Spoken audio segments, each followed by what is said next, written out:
Okay, good morning. Sige, today we discuss about solving inequality. Solving inequality, graphing solution set, and third one,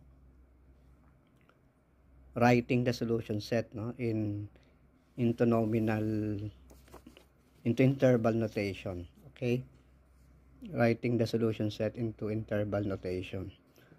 Sige, let's take a look at the inequality equation. We got here 4x is less than 2x minus 10 is less than or equal to 20.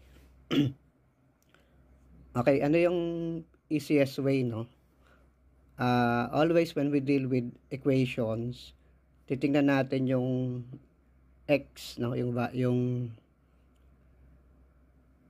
present given sa x.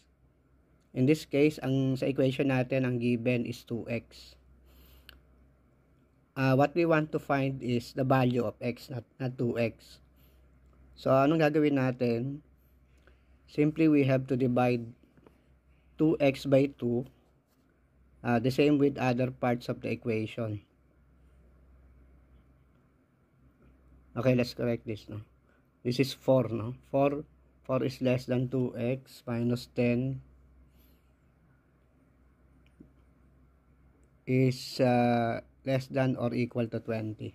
So, tuloy tayo, So, again, we will need to divide 2x by 2. 4 we must also divide by 2, 10 by 2, 20 by 2. So, 4 divided by 2 will give us, sulat natin dito.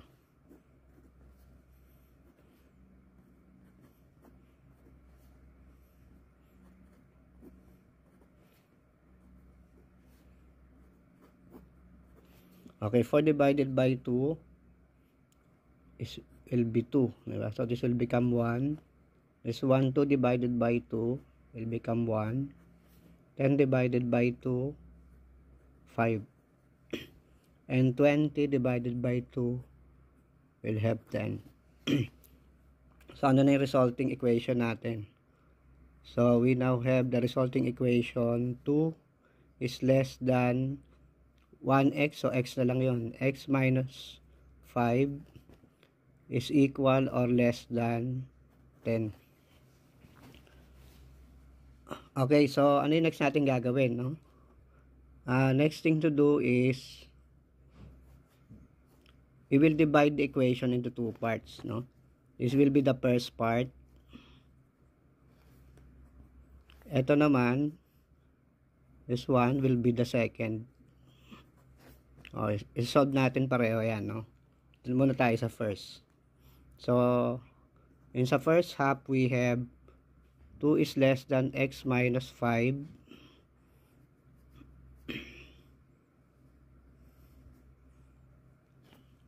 Dun sa second naman, we have x minus 5 is equal or less than 10.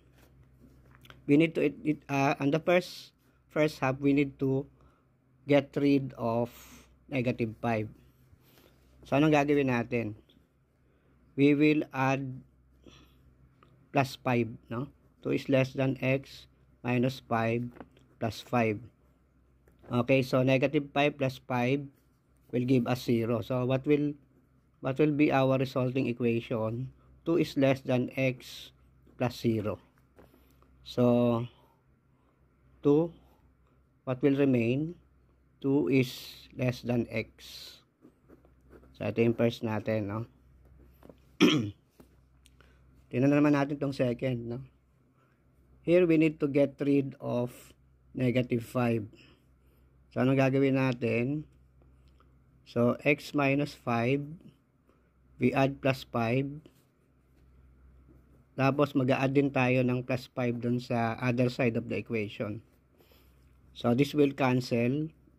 Magiging x minus 0 is equal or less than or equal to 10 plus 5, 15. So, ano yung next natin? Ito, x is equal or less than 15. Pag pinagsama natin yan, we have the final equation. 2 is less than x. X is less than or equal to 15. So, ito yung kalalabasan ng final equation natin. Okay? So, next to that, ang gagawin natin, we will try to graph. We will try to graph. Ito 0. Okay. 1, 2, 3, 4, 5, 6, 7, 8, 9, 10, 11, 12. Send natin. 13, 14, 15. Okay. So, sabi rito, x, this is 2. Diba? 1. Lagyan natin number. 1, 2, 3, 4, 5, 6, 7, 8, 9, 10, 11, 12, 13, 14, 15. Okay, sabi rito sa first half of the equation, x is less than 2. So, hanapin natin yung 2. And then, we mark 2. Ayun, no? And then, dito naman, sa other half of the equation, x is less than or equal to 15. So, i-mark natin yun. Okay? And then, we draw the line. Tikan natin yung line.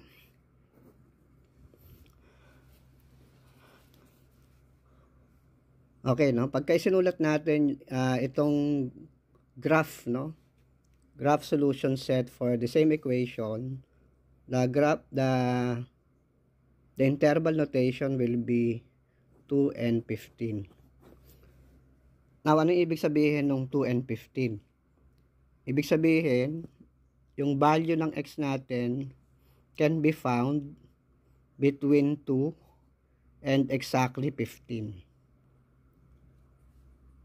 Or to explain it otherwise, ibig sabihin ang value ng x natin can be somewhere between, so ayun yung meaning nitong interval notation na 2:15.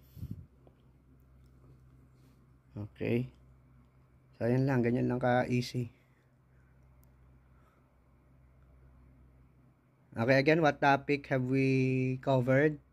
Solving inequality equation, graphing of solution sets, and then writing the same solution set into interval notation.